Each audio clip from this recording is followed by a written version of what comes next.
nós estamos trabalhando matemática de uma forma muito constante. A temática revisão, rever, realinhar, reposicionar, algo que te remeta a ir a áreas da sua vida que precisa desta revisão, para que você faça, para que você cumpra. Então, hoje eu quero fazer uma revisãozinha com vocês sobre 10 coisas que eu separei aqui, que eu acho importante nós olharmos esses textos bíblicos novamente, para darmos pelo menos fazermos uma reflexão, né, com cada texto. Apesar de, às vezes, a tradução está um pouco, né, fora aqui da minha, eu vou sempre manter a minha, ok? Aqui. Então nós vamos abrir com uma pergunta: você é justo? Se alguém perguntasse a você se você é justo, o que você diria? Pare para pensar, faça uma revisão do que esta palavra representa para você. Obrigado. Nós vamos abrir, né, o número 1 com Salmo 34, verso 19. Salmo 34, verso 19. Você pode ler comigo? Muitas são as de quem? De quem? Mas o Senhor de todas o livra. Feche os seus olhos. Senhor nosso Deus e Pai, em nome de Jesus, continua falando conosco e usa-me como um canal de bênção nesta hora, pelo poder do nome de Jesus. Você pode dizer um amém? Amém. Isso. Vamos começar com essa pergunta, né? Você é justo? E vamos observar algo que parece um pouquinho confuso, porque talvez esse texto deveria ser escrito da seguinte forma: poucas são as aflições do justo, porque Deus os livra de todas. Mas a Bíblia faz questão de nos fazer um alerta, para que possamos revisar e ver, né, de uma forma bem clara, que quando alguém planeja viver de uma forma justa, esta pessoa vai ter mais aflições do que os injustos. Nós vamos ver que Deus vai intervir a favor do justo, é o que diz o texto.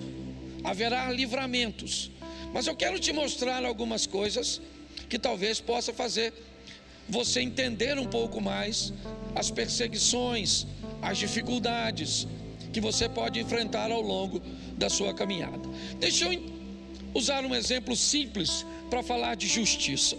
Suponhamos que seu horário de entrar no trabalho, no emprego, na empresa onde você está como colaborador, seja às 8 horas da manhã. Mas por algum motivo você não conseguiu chegar no horário, e você então vai chegar às 9h30 da manhã. Mediante ao horário que você deveria estar, você se torna um injusto. Não é justo com as pessoas que trabalham com você, não é justo com as pessoas que pagam o seu salário, que você chegue fora do horário estabelecido. Você acabou de se tornar um injusto. Porém, você traz na mão, ao chegar no trabalho, um atestado médico. E esse atestado diz, né, ou você traz o histórico dele, que durante a madrugada você teve um problema de saúde e que você acabou necessitando procurar um auxílio médico, e que por causa desse problema, por causa desse mal-estar, desse mal súbito, né, você então necessitou chegar atrasado. Você nem faltou, você simplesmente está trazendo um atestado que justifique aquela né, 1h30 de atraso. Você agora está justificado pelo atestado. O atestado acabou justificando ou tornando você justo, mesmo havendo injustiça. Continua tendo 1h30 de atraso. Pessoas tiveram que fazer o serviço que você deveria ter feito. O patrão vai te pagar as mesmas horas, mesmo não trabalhadas. E por que tudo isso acontece? Porque alguém justificou você. Aqui você se torna um justo através de um documento que você carrega na mão. Quando nós estamos falando a respeito de pecado, é exatamente isso que Cristo fez.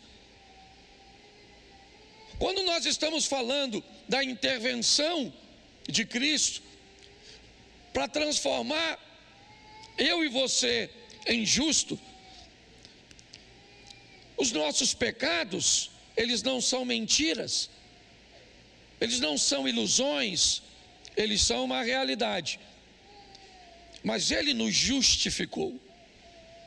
Mas deixa eu ir além um pouquinho para lembrar você o que diz respeito também à dificuldade que o justo enfrenta para viver. Todas as vezes que você resolve ser alguém justo, ser alguém certo, alguém correto, agora usando a palavra justiça numa outra conotação, você precisa estar preparado para viver alguns dissabores. Bom, suponhamos que seu vizinho resolveu colocar um gato no relógio dele, ou uma ligação clandestina, tá certo? E anda fazendo um calor terrível. Mas o ar-condicionado do seu vizinho, menino, como ele tem dinheiro para pagar aquilo, não desliga, os meninos ficam no computador. Bom, eu queria lembrar você que a companhia elétrica tem uma estrutura para medir a carga que saiu. E eu queria lembrar você que a companhia elétrica não vai ficar nesse prejuízo. Alguém vai pagar esse geladinho, certo? E quem é esse alguém? O justo. Talvez você já começou a entender o que é a aflição do justo na energia elétrica.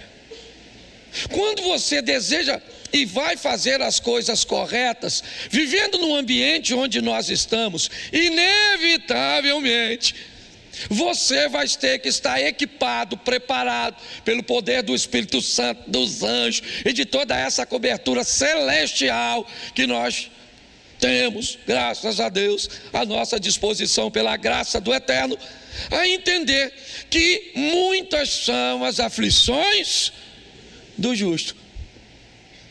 Você não pode fazer um montão de coisa que os outros podem.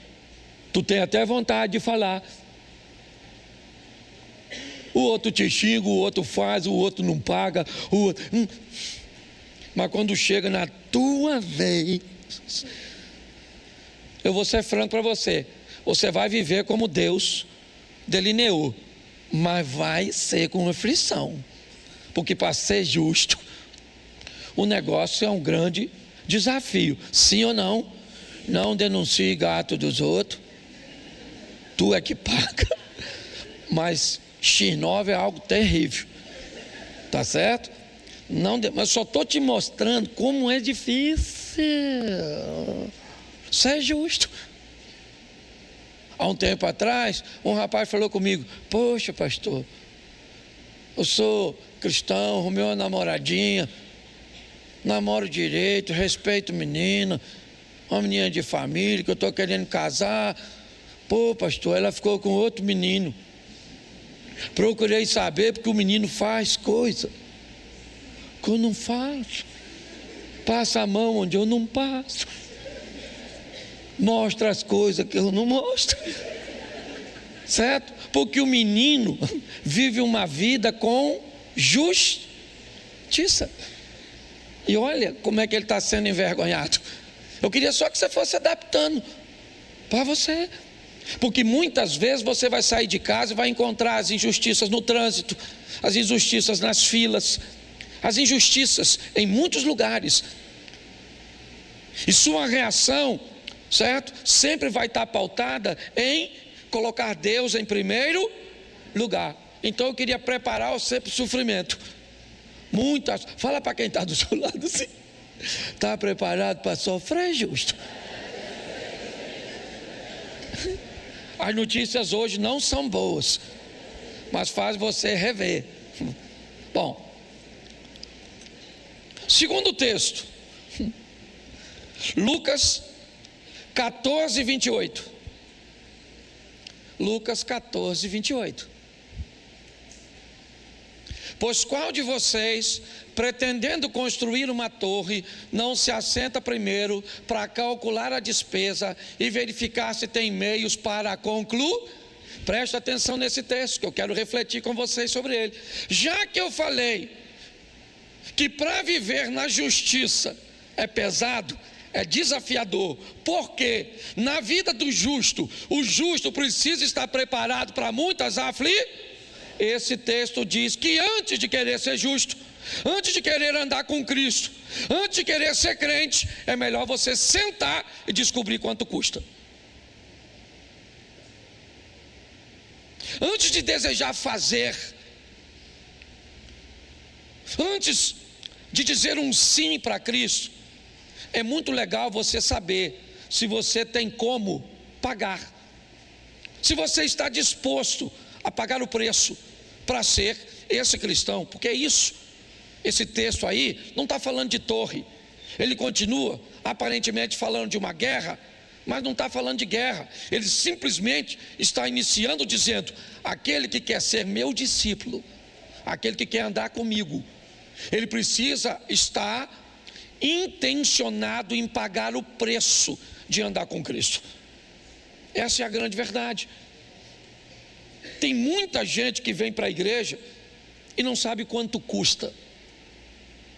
Não sabe quanto custa rever seu vestuário. Não sabe quanto custa rever seu vocabulário.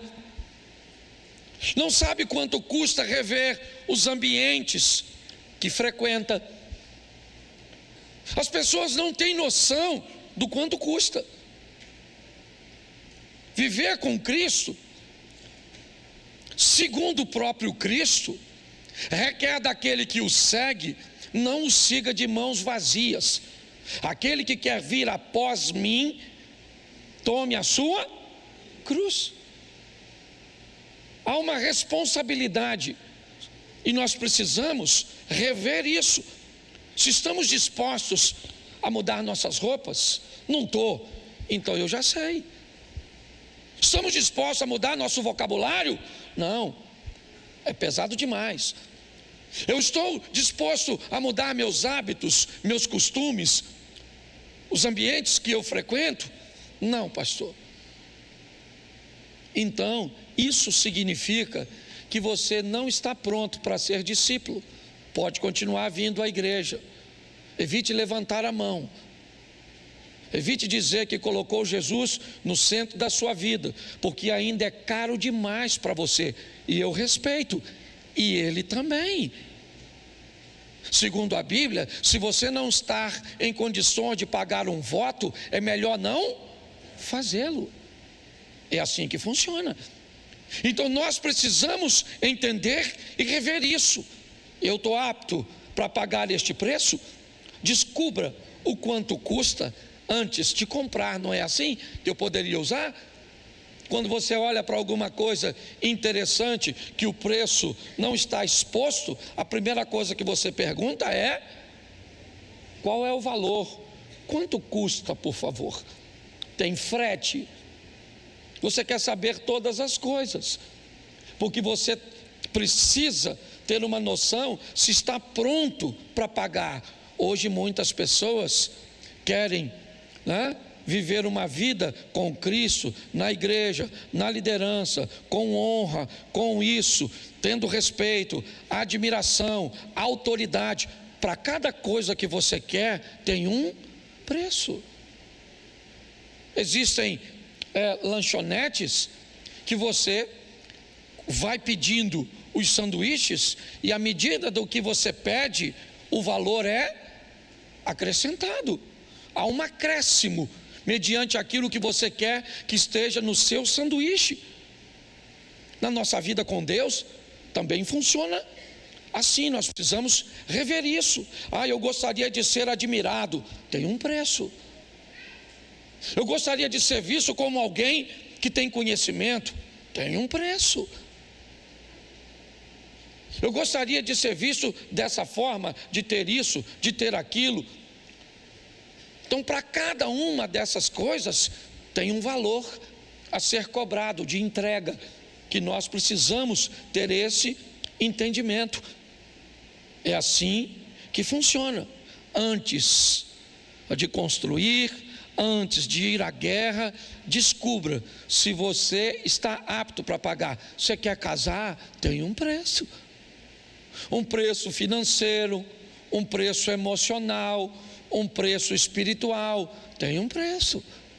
Você não gosta de dizer quanto custa, onde vai, nada disso, não tem problema.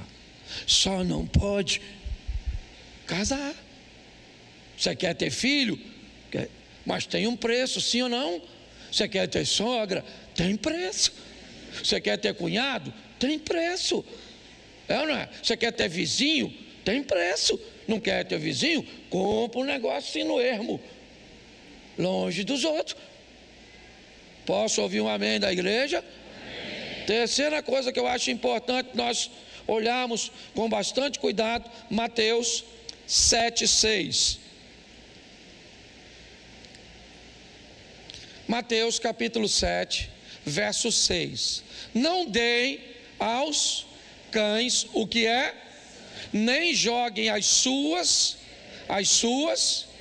diante dos, para que estes não as pisem com os pés, e aqueles que voltando-se não estraçalhem vocês. Preste atenção, porque eu quero fazer uma revisão desse texto também com você. Eu não sei como você olhou isso ao longo do tempo, mas esse texto diz duas coisas.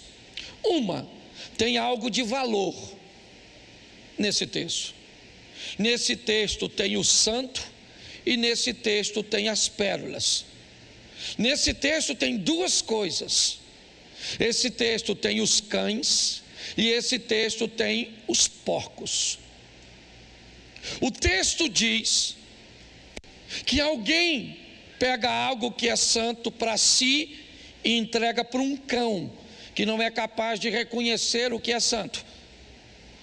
Alguém tem uma pérola ou algo que tem valor para si e entrega para um porco que não é capaz de reconhecer o valor daquela pérola.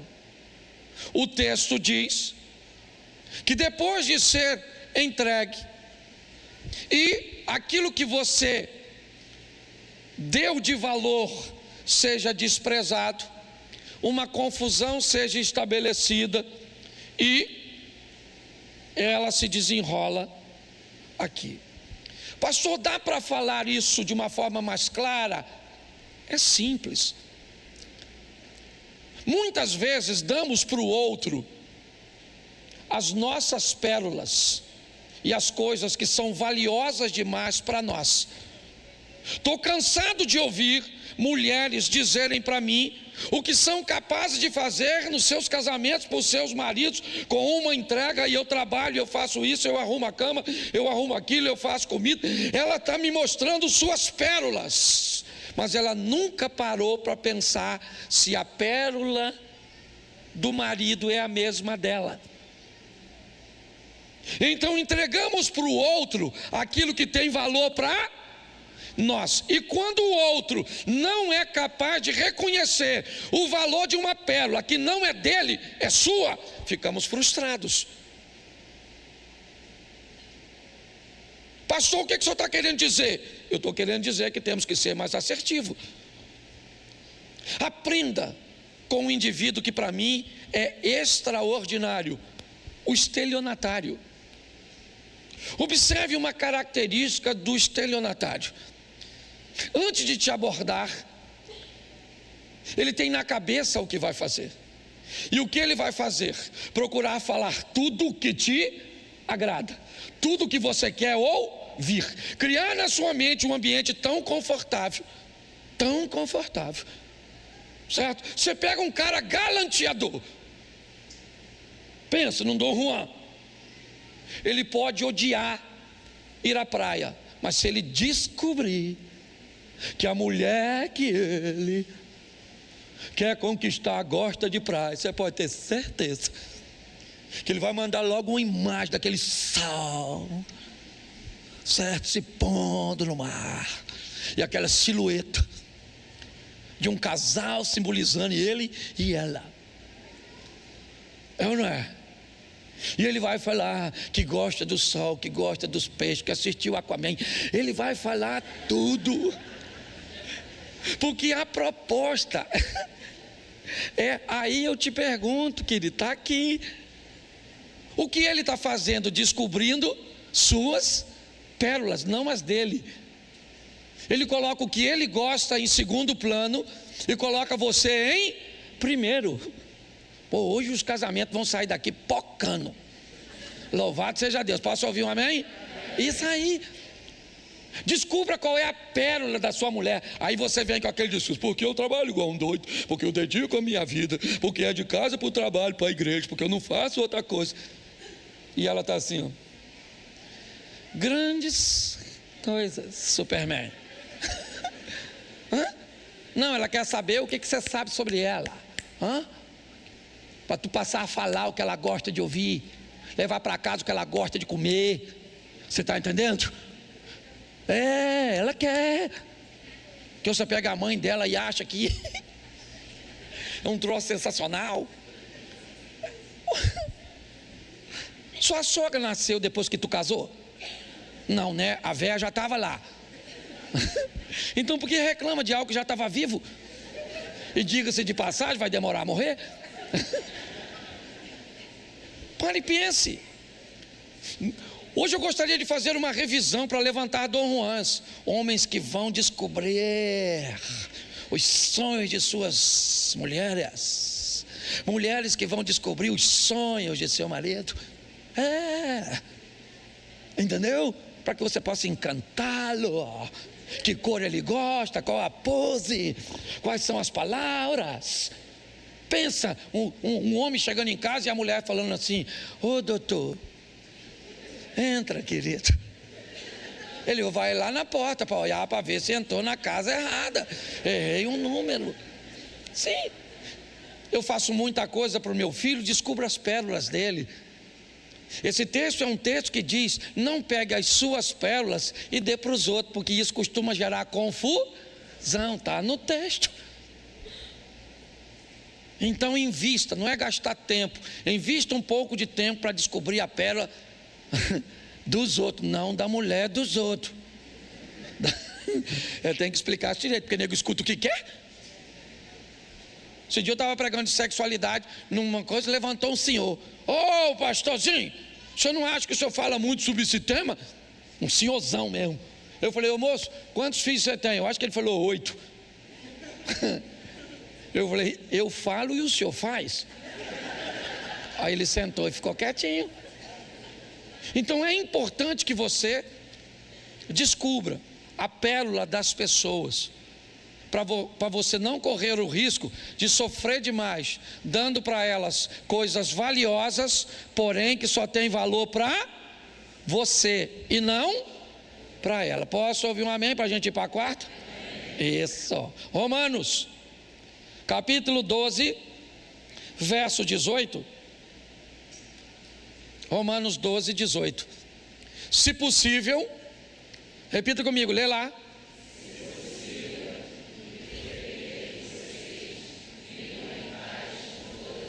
Preste atenção nesse texto, porque ele também precisa ser revisto.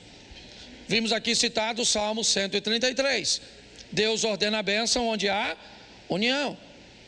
Vemos a bênção da Torre de Babel, que é uma bênção até para a desobediência daqueles que conseguem colocar todas as forças e intenções num propósito. O próprio Deus disse, eles são um povo, uma língua, um propósito, e ninguém pode impedi-los.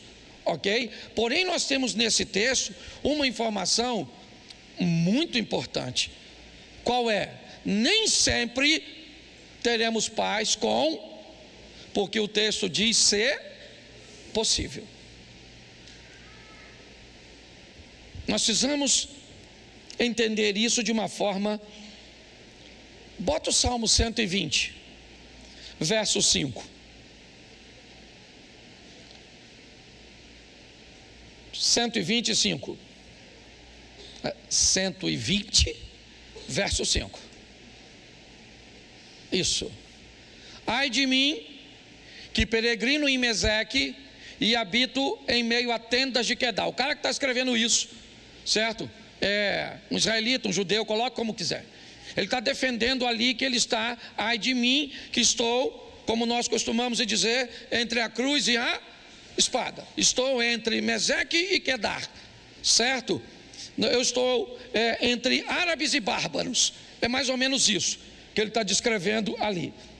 Aí ele cita o seguinte, verso 6. Já há tempo demais habito com aqueles que odeiam a paz. Verso 7. Sou quando porém eu falo, eles teimam Então preste atenção, volta ao texto inicial, certo? E esse ponto nem sempre vai depender de você. Eu quero o texto de Romanos 12, 18, por favor. É esse texto que eu estou trabalhando, só usei esse aí para ratificar. Vamos lá. Então eu quero que você entenda que nem sempre, isso não te dá desculpa para começar a arrumar confusão com todo mundo. Ok? Que fique claro, porque Deus é testemunha. Eu estou falando de gente que vai viver com Deus. O pastor não vai estar lá, mas Deus vai estar. Que isso fique claro. Eu só estou passando a instrução que Deus colocou no meu coração. Nem sempre dá para ter paz com todo mundo. Você pode encontrar-se num ambiente, numa situação onde a outra pessoa, a outra parte está representada no Salmo 120. Eu falo pela paz, mas eles continuam tendo guerra. É assim que funciona. Então eu preciso passar isso para você, porque você precisa criar um sistema de segurança para entender quando você está em Meseque e Quedar, onde não há nada que você possa fazer que possa trazer a paz. Não há nada. Tem discussões em casa que não tem como achar paz. O ambiente de Meseque e de Quedar se estabeleceu um nervosismo, um desequilíbrio. E naquele momento, você pode até tentar em outra hora, mas naquela ocasião é assim que funciona. E nós precisamos lembrar disso, porque tentar ajustar alguma coisa nesse ambiente nunca se ajusta. E quanto mais se mexe, pior fica. Então, repita assim comigo: nem sempre depende de mim. Isso aí. Mas no que depender de mim, eu vou ter paz com todo mundo. Posso ouvir um amém? Isso, vamos para o próximo. Salmo 1, verso 1. Eu acho também que vale a pena refletirmos sobre isso, fazermos uma revisão. Primeiro salmo, o que ele tem para ser primeiro? Bem-aventurado aquele que não anda segundo o conselho dos ímpios, não se detém no caminho dos, e nem se assenta à roda dos. Preste atenção, porque esse texto é sensacional. Ele é um texto que traz à nossa memória a necessidade de redefinirmos nossas companhias e influências. Ele diz: bem-aventurado aqueles, certo? Que não andam segundo o conselho dos, não se detém no caminho dos, nem se assenta à roda dos. Isso aí. Precisamos definir quem é que está fazendo parte do nosso cotidiano, com quem é que nós estamos andando. Inevitavelmente, isso pode estabelecer nosso vocabulário. Comece a andar com quem fala palavrão, ou perto de quem faz isso, e é só uma questão de tempo, até você notar que você também está falando. É assim que as coisas funcionam. Se nós não prestarmos atenção nisso, inevitavelmente, companhias e influências irão trazer vergonha para nós. Está forte a criança. Leva ali no ministério infantil ali, louvado, você dá uma aguinha. Glória a Deus, amém? Amém? Verso 6, ou melhor, verso 6, número 6. Isaías capítulo 6, verso 1. Acho também que vale a pena. Todos esses textos eu já usei aqui. Eu estou fazendo só uma revisão. Isaías 6, 1. No ano em que da morte do rei Uzias, eu vi o Senhor assentado sobre um alto e sublime trono, e a orla do seu manto enchia.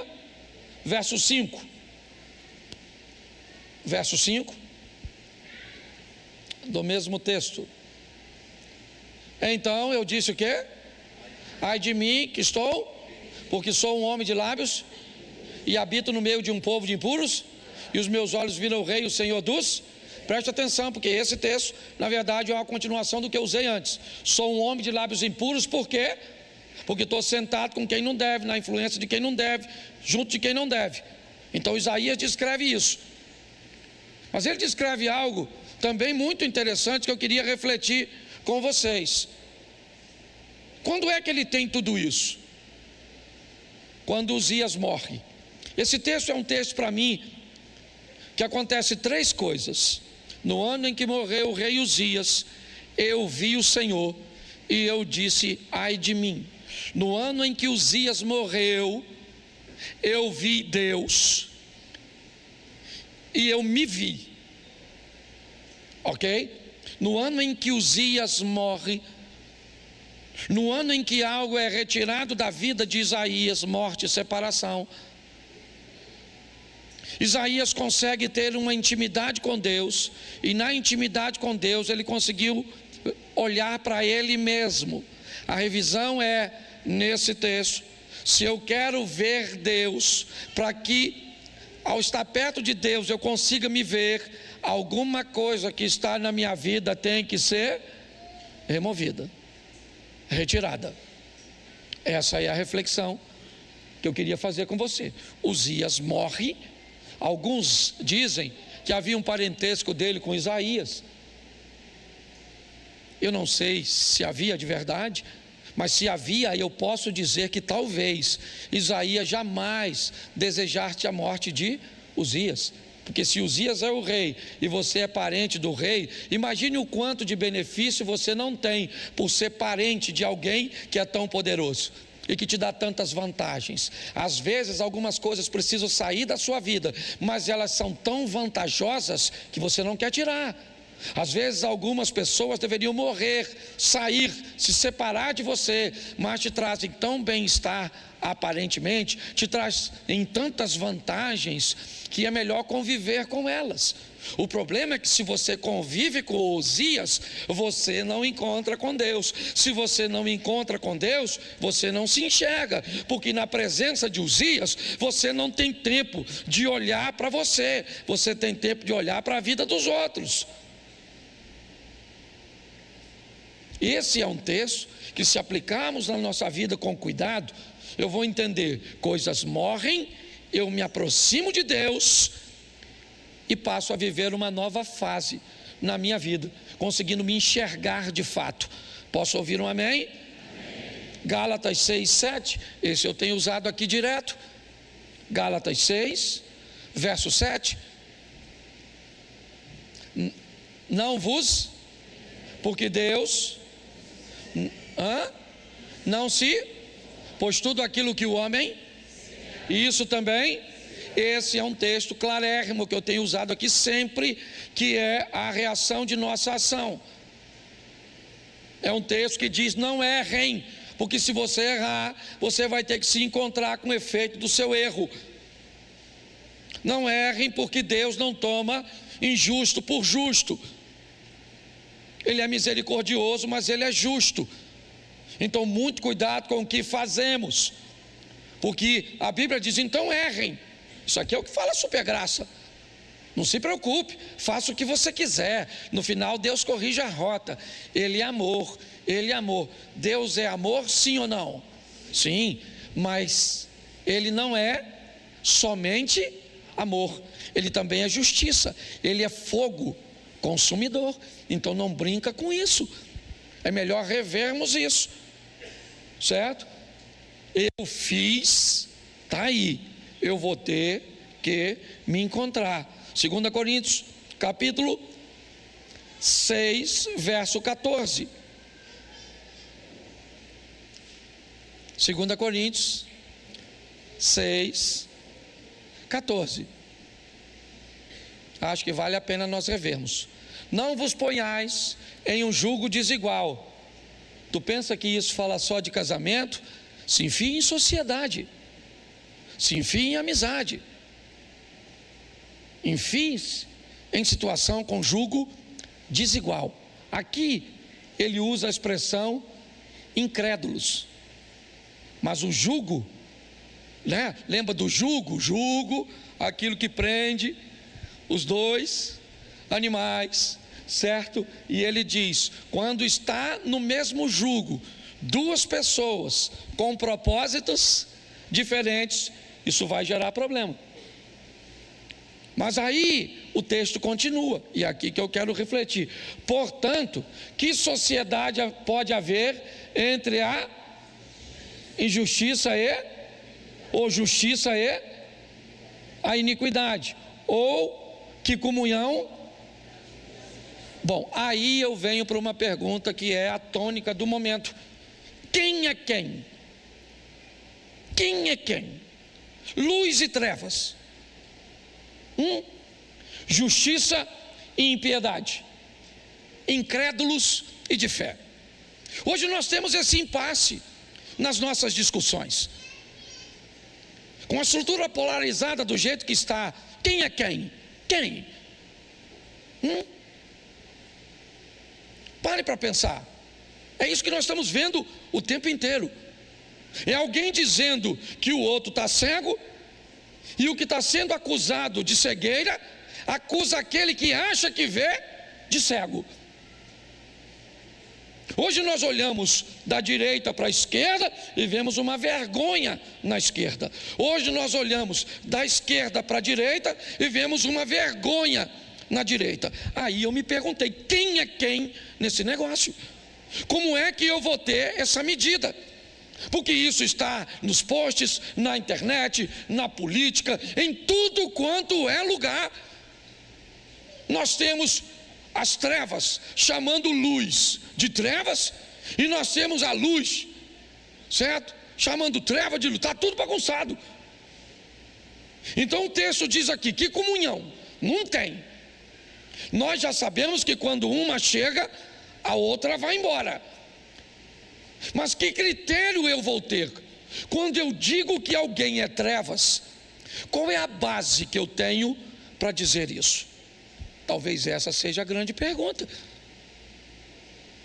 Quando alguém disser assim: você está cego, você está em trevas, não estou aqui defendendo nem direita nem esquerda, não é isso, estou falando para cabeças pensantes. Vou dar para você, certo, o princípio de avaliação nosso. Você está numa igreja onde a base é bíblica, certo? E ela é o ponto de avaliação. Se não for, deleta, porque essa mensagem não é para você. Se você quer descobrir o que é trevas e o que é luz, veja a maneira que a pessoa vive, fala e faz à luz da Bíblia. Esqueça se ela diz que é da luz.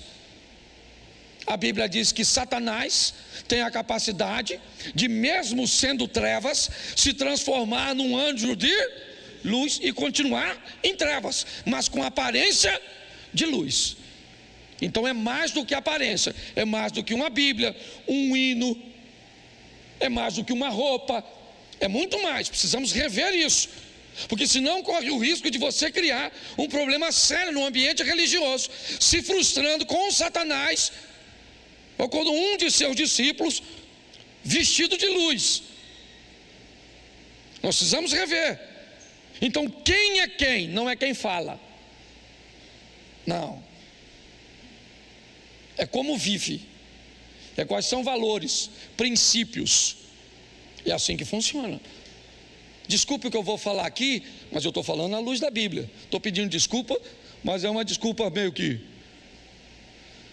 linguagem figurada, certo? Você é a favor de aborto? Não precisa responder, por favor, não estou querendo expor ninguém a nada, certo? Segundo a Bíblia, trevas ou luz? Isso, segundo a Bíblia. Não quero saber o que você pensa, ó, beijinho no ombro. Estou falando aqui, Bíblia. Aborto, a favor, segundo a Bíblia, trevas ou luz? Isso aí. Adultério, trevas ou luz? Fofoca, trevas ou luz? Isso aí. É assim que funciona. Então a gente dá uma olhada e descobre quem é quem. Já deu para localizar tudo. Esquece o outro, lembra? Passagem anterior, eu vi o Senhor e me vi. Para de olhar a vida do outro. Aí você já deu uma olhada para o irmão, falou, aquilo lá é treva. É assim que funciona. É importante nós olharmos quem é quem. Você descobre quem é quem, certo? Dando uma olhadinha em quem é luz e quem é. Isso aí. 9, falta só 2, estou acabando já. 2 Samuel, capítulo 16, verso 9. 2 Samuel 16, 9. Então Abisai, filho de Zeruia, disse ao rei: por que amaldiçoaria este cão morto ao rei, meu senhor? Deixa-me passar e lhe tirarei a cabeça. Preste atenção, porque esse é um texto que eu quero falar, que precisa ser revisto, sobre sofrer com dignidade. Sofrer com dignidade. Sua mulher foi embora, você sofre ou não? Sim ou não? Mas sofra com dignidade. Você perdeu um emprego que era fantástico, que você amava, o que você mais gostava de fazer, você sofre ou não? Mas sofra com dignidade. Você perde um filho, seu filho nasce de uma forma que você não esperava, você vai sofrer sim ou não? Mas sofra com dignidade. E a dignidade no sofrimento é não se rebaixar, é não se desesperar, é não desistir, é sofrer com dignidade, com postura. Seu cônjuge foi embora, vai doer, às vezes vai embora com outro, é humilhação, é terrível. Tem que olhar para a sociedade, para os parentes. Não sofrer, né? Não é uma opção para você. Agora, não se permita se tornar ridículo. Não se permita sofrer de uma tal forma onde as pessoas tenham pena de você. Não é assim. Está aqui, ó. Esse é um texto. Talvez você nunca se deparou e nem sabe o contexto dele. Eu vou falar para vocês. Davi, ele assume o trono. Um trono deixado, na verdade, por um homem da tribo de Benjamim, Saul. É lógico que com a queda de Saul, a família de Saul, que tinha privilégios por ser familiares do rei, agora não gozam mais de tais privilégios. E pior, já descobriram que o novo rei não é tão santinho assim. É alguém que não matou o rei para tomar o lugar dele, mas matou a mulher de um homem de confiança e a engravidou. Esse é Davi. Então Davi vem passando, e Simei, que é parente de Saul, começa a espraguejar, começa a amaldiçoá-lo, e pior, taca pedra nele, com provocação, falando de tudo que Davi fez. Davi já viu seu filho morrer, é verdade, as coisas não estão boas para ele. Lembra, ele sofre durante 7 dias, não come, não toma banho, não quer falar com ninguém. Se tinha um homem que conhecia o endereço de Deus, esse homem era Davi. Mas a dignidade com a qual ele sofre é algo que nos ensina muito. Às vezes a vida vai fazer você perder ou descobrir coisas a respeito de você que você não gostaria. Um câncer, uma esterilidade, um problema. Não se torne insensível, sofra, mas aprenda a sofrer.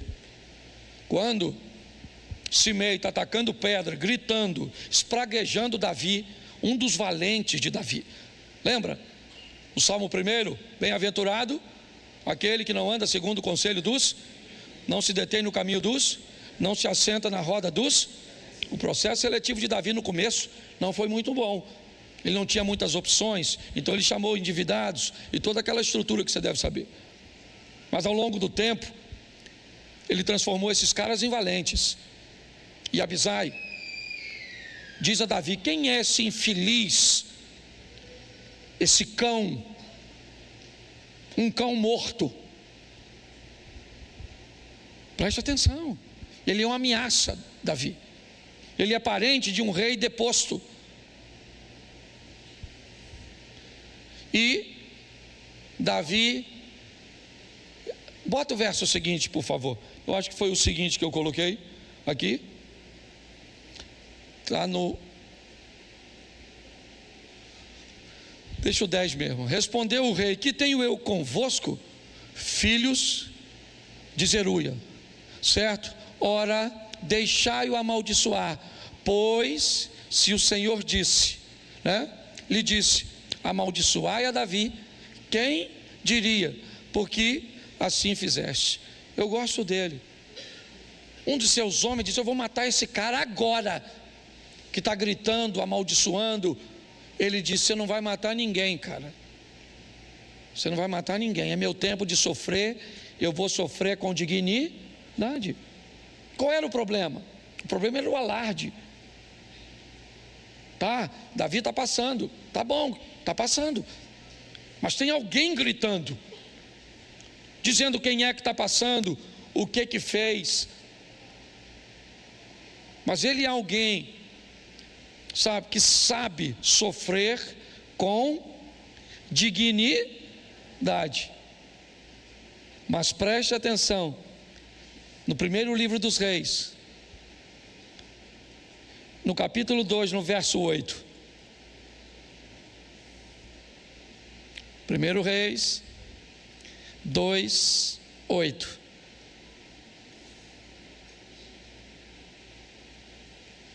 Põe aí, por favor. 1 Reis, você botou o segundo.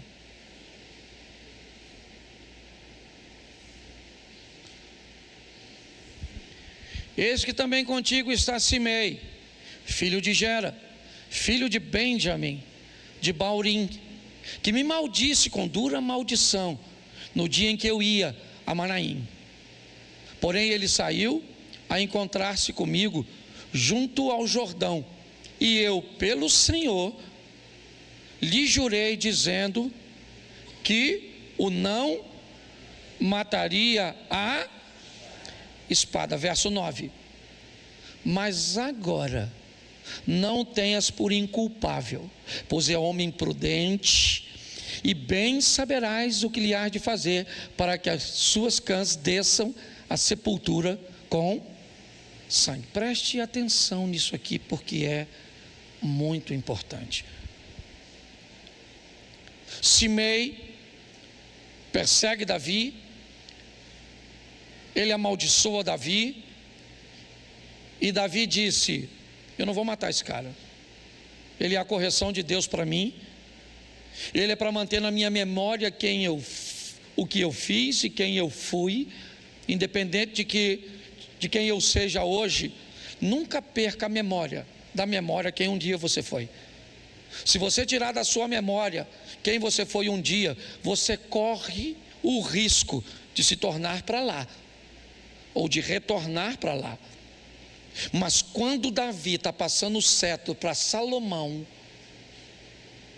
ele vai dizer para o filho dele: eu fiz coisas e tenho habilidade e força para lidar com um cara como Simei, você não tem. Então você não tenha Simei como inocente. Está na hora de você agir, e a hora é agora. Verso 36, ainda do mesmo capítulo. Você pode pensar que Salomão matou Simei, não é? Que foi isso que Davi disse. Depois mandou o rei, agora Salomão, chamar Simei e lhe disse: edifica-te uma casa e habita aí, e daí não, nem para uma parte, nem para, preste atenção aqui, reveja que tem pessoas que você não precisa matar, mas tem que colocar num lugar seguro, uma distância segura da sua vida, das suas coisas, dos seus negócios, do seu ministério. Reveja se talvez a contaminação de uma religiosidade exacerbada não fez você desistir de classificar e de posicionar pessoas na sua vida, e talvez por isso você sofra tanto, sempre tendo dissabores com relacionamentos. Salomão pegou e disse: Simei, vem aqui, faz uma casa para você lá em Jerusalém, faz lá em Jerusalém, e você vai viver lá até o último dia da sua vida. Fique lá, não saia para lugar nenhum, eu não quero ver você de novo, eu não quero. Olha só, ele teve um problema, depois você lê que não dá para eu ler tudo, que eu vou para a 10ª aqui já.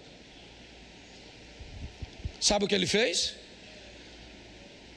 Sumiram algumas coisas dele, uns servos, aquela coisa toda. Sabe o que ele faz?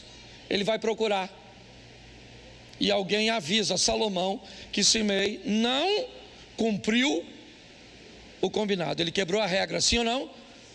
E ele morreu. É importante nós entendermos isso. Nunca esqueça de amar pessoas, e por favor, não misture amar com gostar. Não misture amar com estar perto. Não misture.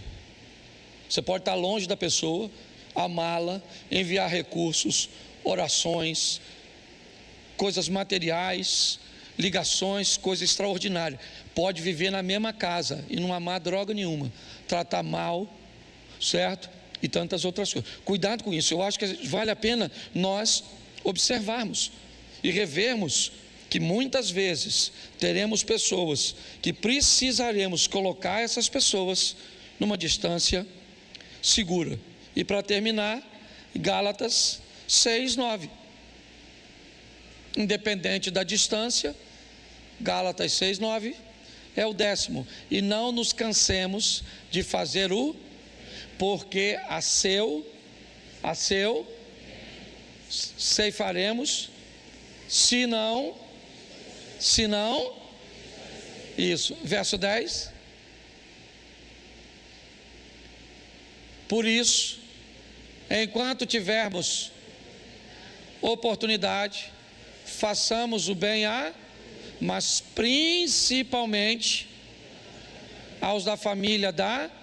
Então preste atenção, porque nós temos outra instruçãozinha aqui bem preciosa, certo?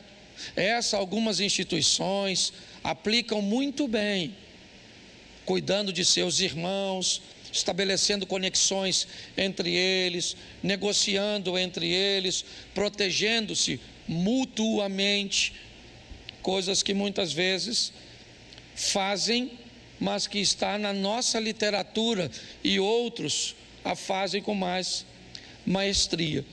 Minha proposta hoje é deixar para vocês esses 10 pontos de revisão, certo? Depois vai ficar disponível para você aí, mas a pergunta: você é justo? Descubra o valor para quem você quer encantar. Descubra o quanto custa antes de se interessar em comprar. Descubra que nem sempre depende exclusivamente de você. Defina suas companhias e influências. Coisas morrem, você se aproxima de Deus e vê você mesmo. O plantio é opcional, a colheita é obrigatória. Descubra quem é quem está em trevas e quem está na luz. Sofra com dignidade e procure fazer o... Você pode ficar de pé? Vamos orar e você vai embora, em nome de Jesus. Isso. Feche seus olhos. Senhor nosso Deus e Pai, muito obrigado, ó Deus, por aquilo que o Senhor dividiu conosco nesta noite. Que essa palavra não se perca do nosso coração e que possamos rever, ó Pai, muitas vezes, como diz a Tua palavra, vamos botar de uma forma tão nítida na nossa frente, que até se passarmos correndo, seremos capazes de ler e de notar. Estamos num ano onde estamos revendo, e isso tem sido muito valioso para nós. Abençoa-nos, ó Deus, ou continua nos abençoando. Leva-nos aos nossos lares, guardado por Tuas boas mãos poderosas. Que o grande amor de Deus, nosso Pai, a graça de nosso Senhor e Salvador Jesus Cristo e as doces consolações do Santo Espírito de Deus seja para com todos, em nome de Jesus. Você pode dizer amém?